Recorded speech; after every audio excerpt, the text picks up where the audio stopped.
What's up guys? Kamusta na po tayo guys? I-share ko lang sa inyo ang simpleng backup lamp wiring diagram ng pang Toyota Wigo 2017 model. Ang ginawa natin, kung napapansin nyo, ang switch dalawa, diba? Ito kasi, itong isa pang manual transmission. Ito naman ang pang automatic transmission.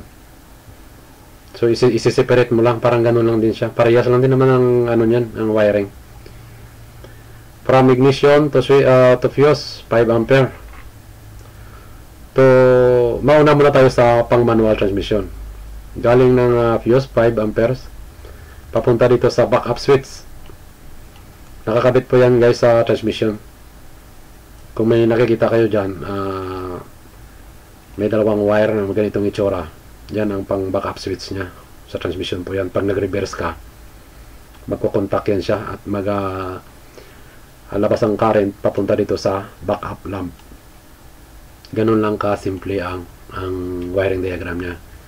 Ngayon kung pang automatic transmission naman, dito siya. Wala naman ito. Okay. Ganun pa rin ang fuse nya, 5 ampere. Papunta dito sa part neutral position switch.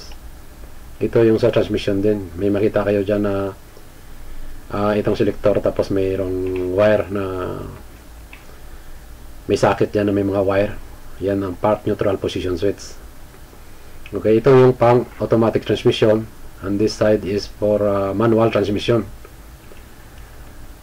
Then pag nagkambyo kayo reverse, lalabas ang current dito, mag-output papunta dito sa backup lamp. Iilaw siya dahil meron namang ground. Yan.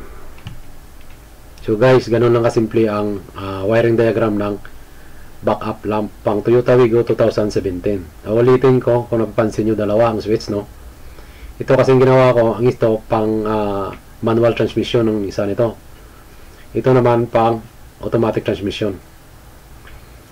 Pero pareho lang din sila ng input at saka output from fuse, from ignition to fuse, 5 ampere. Then going to backup lamp switch for manual transmission, and the output going to backup lamp.